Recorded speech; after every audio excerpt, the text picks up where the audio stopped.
पे अगर बात करें इलेक्ट्रोस्टैटिक्स में फर्स्ट चैप्टर में अगर बात करें तो ये फिजिक्स का वो ब्रांच होता है जिसमें हम स्टैटिक चार्ज के बारे में, उसकी प्रॉपर्टी के बारे में स्टडी करते हैं। और इलेक्ट्रोस्टैटिक्स की अगर बात करें तो बोर्ड पर्पस के लिए हमारे पास 4 मेजर टॉपिक्स होते हैं इसके अंदर, जिससे क्वेश्चन सबसे ज़्यादा बनते हैं।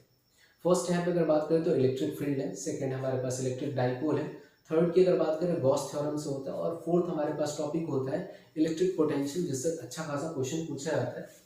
क्वेश्चन के पैटर्न की अगर बात करें तो क्वेश्चन का पैटर्न आपसे पूछा जा सकता है इन द सेंस, कहने का मतलब उसका एसआई यूनिट हो गया, डायमेंशन हो गया, और उसके फॉर्मूले हो गए, और बेसिक अगर बात करें तो हमारे पास डेफिनेशंस भी पूछ लिए जाते हैं। तो इसके अंदर हमारे पास जो टॉपिक्स आते हैं, इंपॉर्टेंट टॉपिक्स हमारे पास इलेक्ट्रिक फील्ड,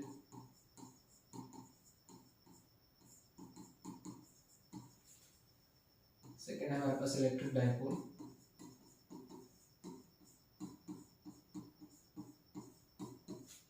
थर्ड हमारे पास गॉस लॉ,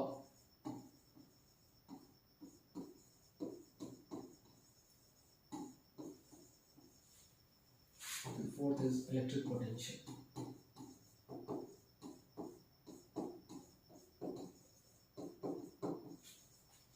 क्वेश्चंस की अगर बात करें तो यही हमारे पास मेजर टॉपिक्स है जिनसे क्वेश्चन यहाँ पे फ्रेम किए जाएंगे इस पर्टिकुलर चैप्टर से। और यहाँ पे भी बेसिक अपने को ध्यान रखना है कि ऐसा यूनिट, नेक्स्ट हमारे पास फॉर्मूला,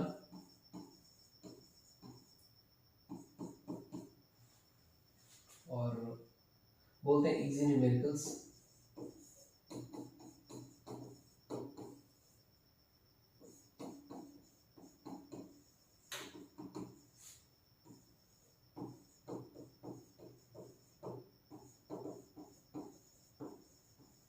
डायरेक्ट फॉर्मूला में जो बनने वाला हमारे पास न्यूमेरिकल्स होता है वो सब पूछ लिया जाता है। इस फर्स्ट यहाँ पे अगर डिस्कस कर लेते हैं चार्ज के बारे में, तो चार्ज को हम लोग क्यू से रिप्रेजेंट करते हैं। चार्ज का रिप्रेजेंटेशन या तो हमारे पास कैपिटल क्यू या फिर स्मॉल क्यू से रिप्रेजेंट कर लेते हैं।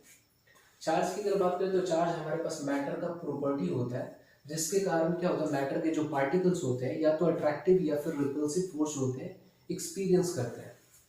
अब यहाँ पे एक चीज याद रखना है, चार्ज के पास मास होता है, चार्ज के पास मास होता है, चार्ज एक स्केलर क्वांटिटी होता है। दैट मीन्स चार्ज को आसानी से हम ऐड या सब्ट्रैक्ट कर सकते हैं, जस्ट लाइक नंबर्स। चार्ज के ऐसा यूनिट की अगर बात करें तो चार्ज का ऐसा यूनिट कूलम होता है, और साथ साथ अदर यूनिट्स की अगर बात करें तो अदर यूनिट्स में हमारे पास ESU होते हैं, फ्रैंकलिन एंड फैराडेस। ये सब हमारे पास यूनिट्स है, छोटे यूनिट्स है और बड़े यूनिट्स है, जिसके बारे में नॉलेज होना चाहिए थोड़ा सा। फर्स्ट यहाँ पे चार्ज की अगर बात करें तो ये याद रखना है स्केलर क्वांटिटी होता है,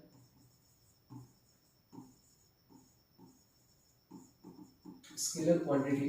दैट मीन्स इसको सिंपल नंबर्स की तरह ऐड कर सकते हैं। जैसे हमारे पास +2 कूलम चार्ज है, इसको अगर -6 कूलम के साथ में ऐड करूंगा तो नेट जो हमारे पास चार्ज होगा -4 कूलम हो जाएगा। ये हमारे पास नेट चार्ज है। नेक्स्ट थिंग अगर बात करें ऐसा यूनिट की, तो ऐसा यूनिट इसका होता है कूलम, सी से रिप्रेजेंट करते हैं। अदर यूनिट्स की अगर बात करें तो अदर यूनिट्स के अंदर इसमें के अंदर आता है ESU, Franklin, third is Faraday.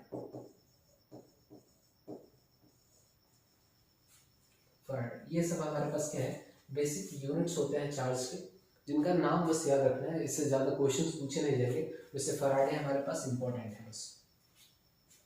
Next यहाँ पे एक और प्रॉपर्टी की अगर बात करें तो चार्ज का हमारे पास जो कन्वर्जन होता है, जो न्यूमेरिकल बेसिकली बनता है, उस पर 2 कन्वर्जन हमसे पूछ लिया जाता है। एक हमारे पास होता है microcoulomb, 1 microcoulomb is equal to 10 to the power -6 coulomb होता है, और एक होता है हमारे पास nanocoulomb, that means NC, that means 10 to the power -9 coulomb.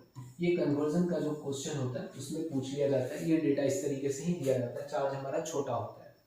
साथ साथ अगर बात करें तो हमारे पास स्केलर क्वांटिटी ऐसा यूनिट, हमने अदर यूनिट्स भी देख लिए। अब चार्ज की अगर बात करें तो चार्ज हमारा डेवलप किसकी वजह से होता है, तो इलेक्ट्रॉन का जो ट्रांसफर होता है, इलेक्ट्रॉन के ट्रांसफर या इलेक्ट्रॉन के मूवमेंट की वजह से ही चार्ज का क्या होता है, डेवलपमेंट होता है।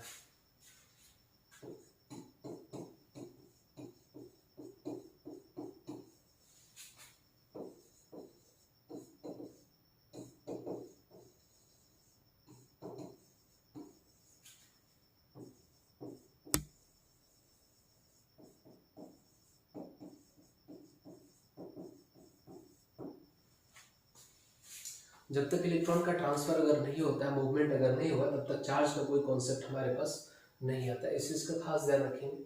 बस चार्ज में इतना ही अपने को याद रखना है। नेक्स्ट यहाँ पे टाइप्स ऑफ चार्ज की अगर बात करें तो चार्ज को बेसिकली दो टाइप्स में हम क्लासीफाई करते हैं, एक पॉजिटिव चार्ज और एक हमारे पास नेगेटिव चार्ज। पॉजिटिव चार्ज की अगर बात करें तो लॉस ऑफ इलेक्ट्रॉन की वजह से ये डेवलप होता है, और वहीं पर नेगेटिव चार्ज की अगर बात करें तो गेन ऑफ इलेक्ट्रॉन की वजह से ये डेवलप होता है। और ओवरऑल चार्ज की अगर बात करें तो चार्ज डेवलप किस वजह से होता है, तो चार्ज का डेवलपमेंट जो होता है वो इलेक्ट्रॉन के मूवमेंट की वजह से होता है। तो फर्स्ट तो यही अपने पास देखना है।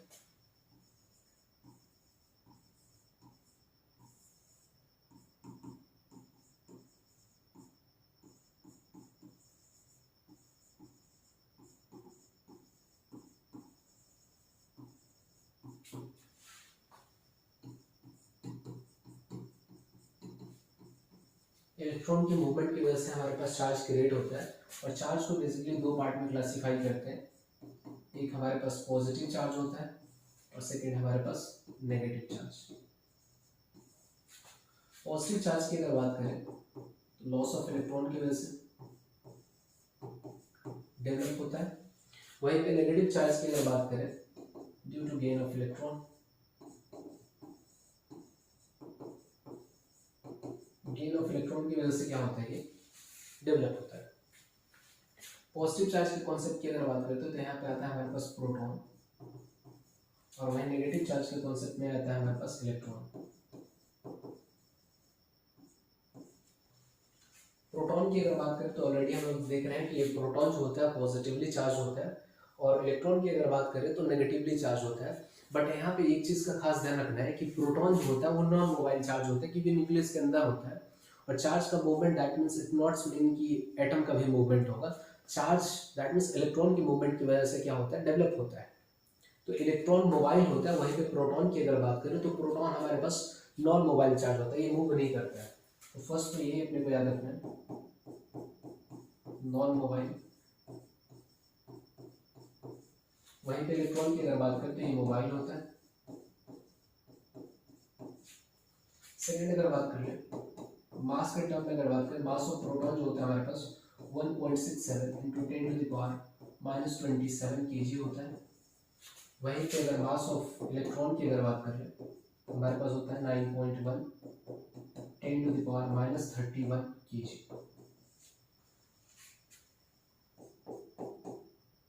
चार्ज ऑफ प्रोटॉन की अगर बात करें तो हमारे पास होता है 1.6 × 10⁻19 कूलम। वहीं पे अगर बात कर ले यहाँ पे चार्ज ऑफ इलेक्ट्रॉन की अगर बात करें तो हमारे पास -1.6 × 10⁻19 कूलम होता है। तो यहाँ से दो हमारे पास बेसिक क्राइटेरिया, या फिर आप बोल सकते हो दो इंपॉर्टेंट पॉइंट्स जो अपने को ध्यान में रखने हैं कि मास ऑफ जो प्रोटॉन होता है हमारा वो ग्रेटर होता है मास ऑफ इलेक्ट्रॉन से ऑलवेज। साथ साथ अगर बात कर ले तो न्यूमेरिकली अगर देखा जाए तो charge of proton is equal to charge of क्या होता है, इलेक्ट्रॉन। बट नेचर वाइज अगर देखा जाए तो नेचर वाइज दोनों क्या होते हैं, अपोजिट होते हैं। एक हमारे पास पॉजिटिव है तो दूसरा हमारे पास नेगेटिव होता है।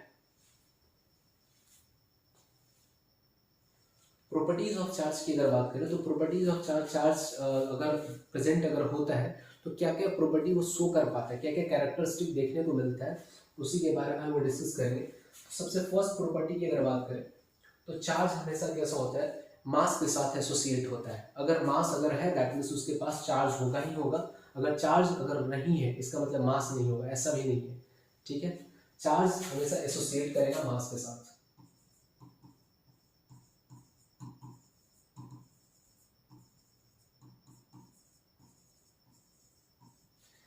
चार्ज होता है मास के साथ एसोसिएट होता है, मतलब कि अगर चार्ज है दैट मीन्स मास भी हमारे पास होगा। लेकिन अगर मास अगर प्रेजेंट है इसका मतलब चार्ज हमेशा प्रेजेंट होगा, तो ये हमारे पास प्रेजेंट हो भी सकता है और नहीं भी हो सकता है। ये ध्यान में रखना है कि अगर कोई चार्ज पार्टिकल है दैट मीन्स उसके पास मास जरूर होगा, लेकिन अगर कोई मास हमारे पास है इसका मतलब ये जरूरी नहीं कि वो चार्ज होगा ही, वो चार्ज हो भी सकता है या फिर न्यूट्रल भी हो सकता है। तो यही चीज मैंने बोला कि यहाँ पे चार्ज भी हो सकता है या चार्ज नहीं भी हो सकता है, ये दोनों बात का ध्यान रखना है। नेक्स्ट प्रॉपर्टी की अगर बात करें तो प्रोड्यूसेस इलेक्ट्रिक फील्ड।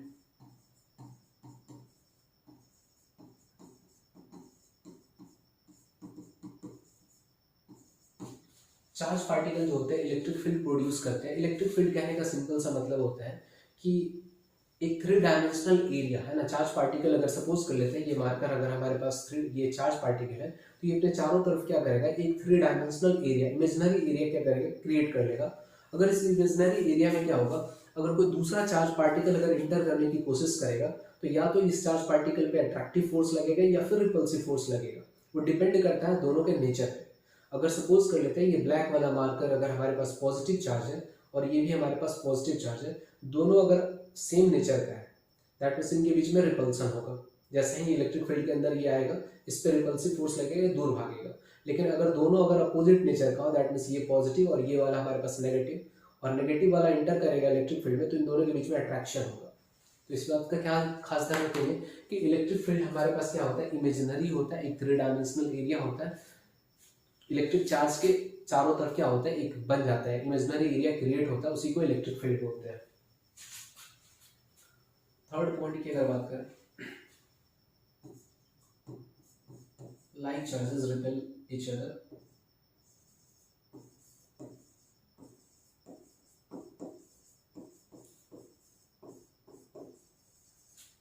अगर लाइक चार्ज कहने का मतलब होता है अपने नेचर से मतलब होता है, दोनों अगर पॉजिटिव है या फिर दोनों अगर नेगेटिव है, दैट मीन्स वो कहेंगे लाइक चार्जेस।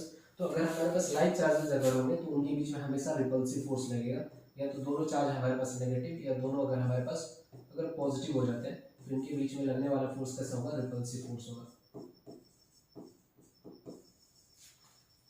नेक्स्ट प्रॉपर्टी है हमारे पास, फोर्थ प्रॉपर्टी होता है अनलाइक चार्जेस एक दूसरे को क्या करता है, अट्रैक्ट करते हैं। अनलाइक चार्ज कहने का मतलब अगर एक चार्ज पॉजिटिव है तो दूसरा हमारे पास नेगेटिव होना चाहिए, सिर्फ नेचर अपोजिट होना चाहिए, चार्ज के मैग्नीट्यूड से अपने को कोई मतलब नहीं होता।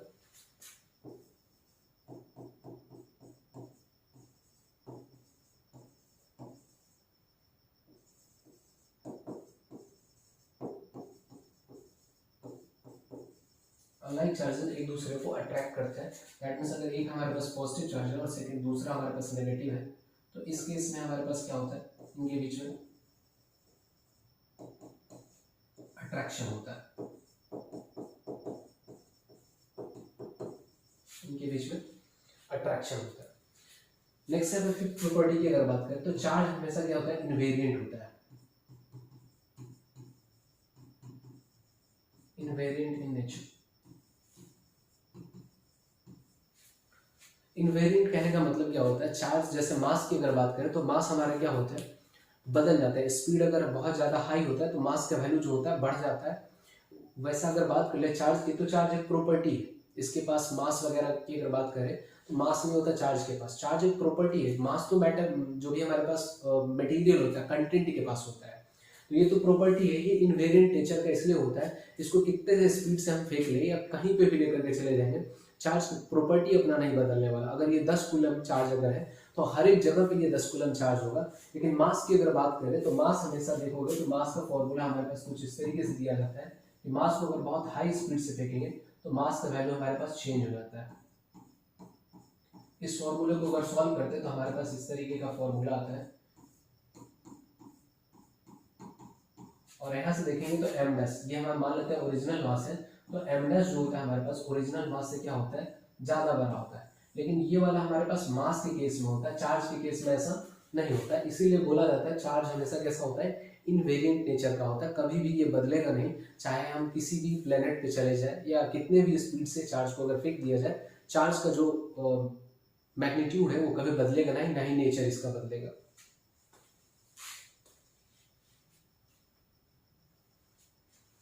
सिक्स प्रॉपर्टी की अगर बात करें, charge always quantized, always remains quantized।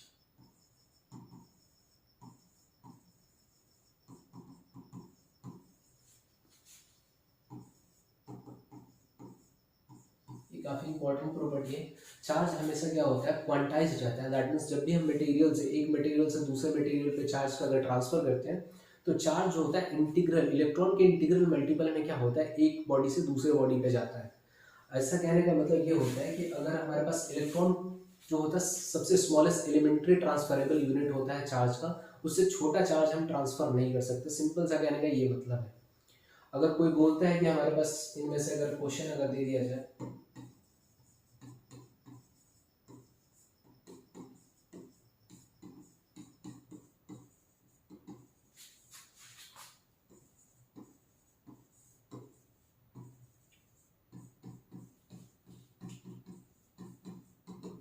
इस तरीके से क्वेश्चन दिया जा सकता है।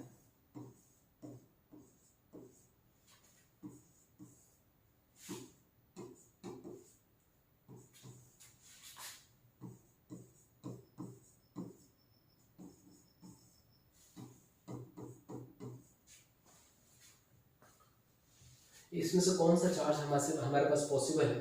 तो Q is equal to n की अगर बात करें तो यहाँ पे n की अगर बात करें तो यहाँ पे n हमारा इंटीजर होता है, इंटीजर। और यहीं पे अगर E की अगर बात करें तो ये हमारा इलेक्ट्रॉन होता है।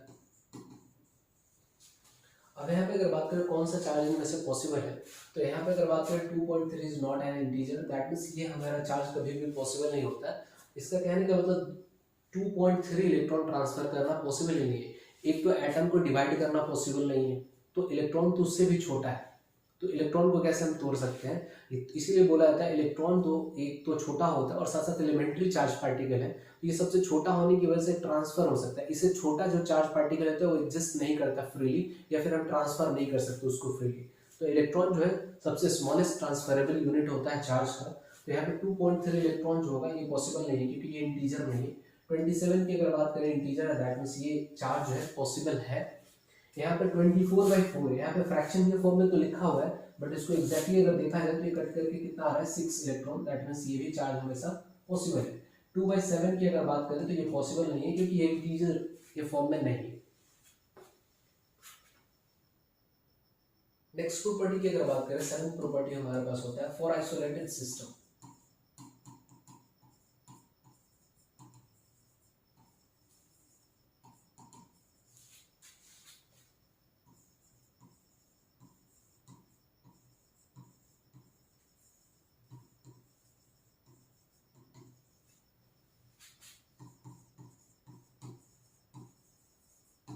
कोई भी आइसोलेटेड सिस्टम की अगर बात करें तो आइसोलेटेड सिस्टम के अंदर अगर चार्ज रखा हुआ है तो हमेशा कंजर्व रहता है।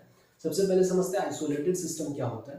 तो आइसोलेटेड सिस्टम एक ऐसा हमारे पास समझ लो कि एक डब्बा की तरह समझ लो, उस डब्बे से ना कोई चीज बाहर जा रहा है और ना ही कोई चीज अंदर आ रहा है, तो उस पूरे सिस्टम, डब्बा जो है हमारा सिस्टम कहलाएगा, उस सिस्टम को हम क्या बोल देंगे? आइसोलेटेड सिस्टम बोल देंगे। दूसरे तरीके से समझ सकते हैं कि एक हमारे पास चिप्स का पैकेट है, उस चिप्स को बिना खोले, पैकेट ओपन नहीं, पूरा पैक्ड है कंप्लीटली, उसके अंदर जो चिप्स है उसको अगर क्रश करेंगे तो पाउडर के फॉर्म में हो जाएगा वो चिप्स। अभी भी हमारे पास सपोज कर लेते हैं कि वो चिप्स जो था पैकेट के अंदर 10 चिप्स था, जब उसको क्रश करते हैं तभी वो 10 चिप्स से टूट करके पाउडर के फॉर्म में हुआ होगा। तो ना तो चिप्स कोई अंदर से बाहर निकला है पैकेट के, और ना ही बाहर से कोई चिप्स अंदर गया है पैकेट के। तो इस तरीके का जो सिस्टम बनता है जिसमें ना तो कोई चीज अंदर से बाहर जा रहा है और ना ही कोई चीज बाहर से अंदर आ रहा है, उस तरीके के सिस्टम को हम क्या बोलते हैं? आइसोलेटेड सिस्टम बोलते हैं। तो आइसोलेटेड सिस्टम का डेफिनेशन देख लेते हैं फर्स्ट।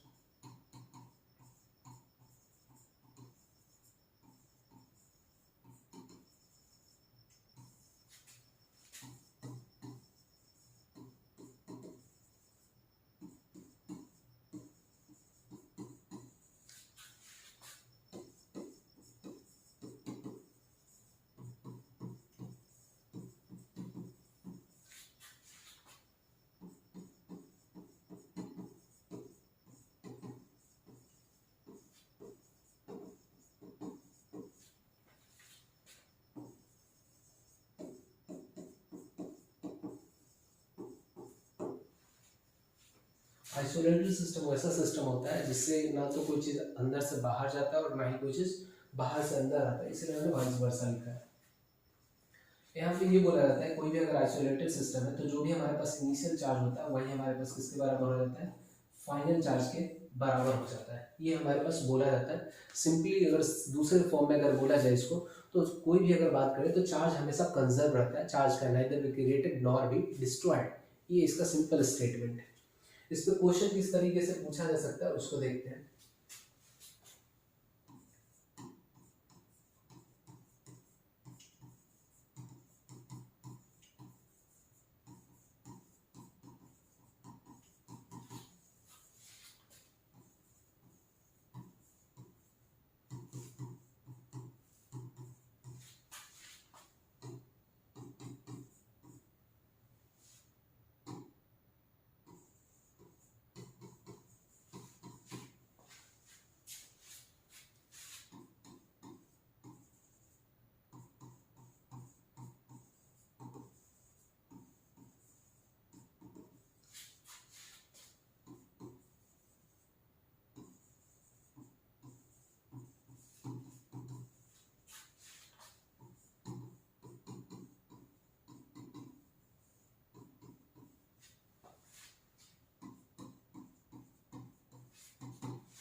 इनमें से कौन सा चार्ज हमारे पास पॉसिबल हो सकता है? बोला गया है कि लेटेक्स बॉल है हमारे पास तीनों पे जो चार्ज दे रखा है +3 कूलम दे रखा है, -6 कूलम और +4 कूलम चार्ज दे रखा है तीनों लेटेक्स बॉल पे, और इनको आइसोलेटेड सिस्टम के अंदर रखा गया।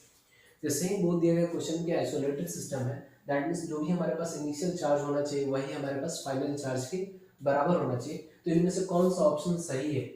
तो यहाँ पे ऑप्शन सही होने के लिए हमारे पास क्या होना चाहिए? Q इनिशियल जो होना चाहिए Q फाइनल के बराबर होना चाहिए, यही हमारे पास सॉल्यूशन होगा। तो यहाँ पे Q इनिशियल की अगर बात करें तो Q इनिशियल की अगर बात करें तो हमारे पास हो जाएगा +3 +-6 एंड +4, ये हमारे पास है। दैट मीन्स +1 कूलम हमारे पास क्या हो जाएगा? नेट चार्ज इनिशियली हमारे पास जो नेट चार्ज था पूरे सिस्टम के अंदर वो +1 कूलम था। तो अपने को देख रहे हैं +1 कूलम कौन से आंसर में आता है। फर्स्ट ऑप्शन को अगर ऐड ऑन अगर करते हैं तो हमारे पास कितना आता है? 4 और 2 6, और ये हमारे पास क्या आ रहा है? +1 कूलम यहाँ पे भी आ रहा है। दैट मीन्स आप यहाँ पे देख पाओगे +1 कूलम यहाँ पे भी आ रहा है। That means option number A भी हो सकता है। +2 कूलम -7 और +5, 5 to 7 और -7, यहाँ पे नेट चार्ज हो रखा है हमारे पास 0 हो रहा है। दैट मीन्स ये ऑप्शन हो नहीं सकता है।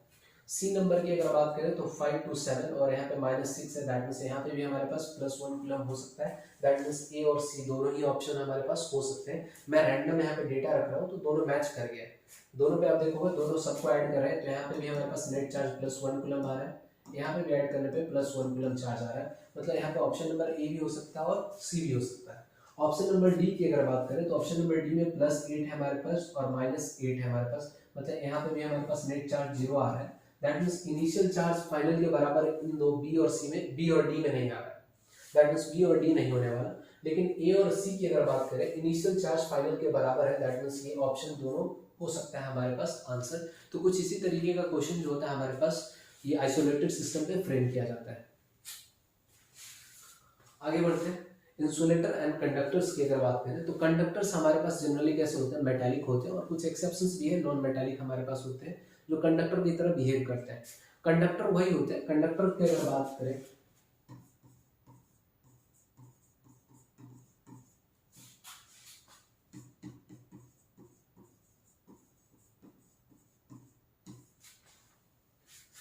कंडक्टर की अगर बात करें तो ये क्या करते हैं? करंट इलेक्ट्रिसिटी को कंडक्ट करते हैं। वहीं इंसुलेटर की अगर बात करें तो करंट इलेक्ट्रिसिटी को ये कंडक्ट नहीं करते हैं। कंडक्टर के पास क्या होता है? फ्री इलेक्ट्रॉन्स बहुत ज़्यादा हाई होता है। फ्री इलेक्ट्रॉन्स की अगर बात करें तो बहुत ज़्यादा हाई होता है। वहीं के इंसुलेटर्स की अगर बात करें तो फ्री इलेक्ट्रॉन इनके पास न के बराबर होता है।